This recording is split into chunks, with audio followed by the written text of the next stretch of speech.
ಅಣ್ಣ ಇನ್ನೂ ಹಾಕಿದಲ್ಲ ಸರ್ ಇನ್ನೂ ಅಲ್ಲಾಗಿಲ್ಲ. ಹಾಂ ಚೆನ್ನಾಗಿದೆ. ಪಡ್ಡೆಗಳು ಅಂತೀವಿ, ಕರ್ಸುಗಳು ಅಂತೀರ ನೀವು. ಏನು ಹೇಳ್ತೀರಿ ರೇಟು? ಎಷ್ಟು ಹೇಳ್ತೀರಾ? ಪ್ರದರ್ಶನ ಮಾತ್ರ 1.5 3.5 ಚೆನ್ನಾಗಿದೆ. ಎಲ್ಲರಿಗೂ ಎತ್ತುಗಳು ಸಾಕೋದೇ ಜಾಸ್ತಿ.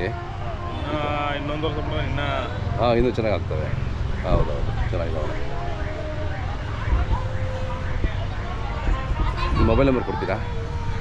ಮೊಬೈಲ್ ನಂಬರ್ ಕೊಡ್ತೀವಿ ಹೇಳಿ. ಇಲ್ವಾ? ಇದೆಯಾ? ಹೇಳಿ 7349558681. ನಿಮ್ಮ ಹೆಸರು? ಶಿವರಾಜ್. ಊರ ಹೆಸರು ಹೇಳ್ಬಿಡಿ. ಪಾನ್ಸಂದ್ರ. ಹಾಂ ಚೆನ್ನಾಗಿದ್ದಾವಣ್ಣ. ಖುಷಿ ಆಯ್ತು ನೋಡಿ, ತಕ್ಷಣ ಖುಷಿ ಆಗುತ್ತೆ. ಇವುಗಳನ್ನ ಸಾಕೋದ್ರಲ್ಲ ಸರ್ ಮುಂದೆ ಇರೋದು. ಹೌದು ಹಾಂ ಚೆನ್ನಾಗಿ ಭಾಳ ಪ್ರೀತಿಯಿಂದ ಸಾಕಿದ್ದೀರಾ, ನೋಡಿದ್ರೆ ಗೊತ್ತಾಗುತ್ತೆ. ಬಸವನ ದೇವ್ರು ಸಾಕೋದ್ರಲ್ಲೇ ಇರೋದು ಮೇನು. ಅದೇ ಚೆನ್ನಾಗಿದ್ದಾವೆ. ಈ ಬ್ರೀಡಿಂಗು ಮಾಡ್ತೀರಾ ನೆಕ್ಸ್ಟು? ನೋಡ್ಬೇಕು. ಹಾಂ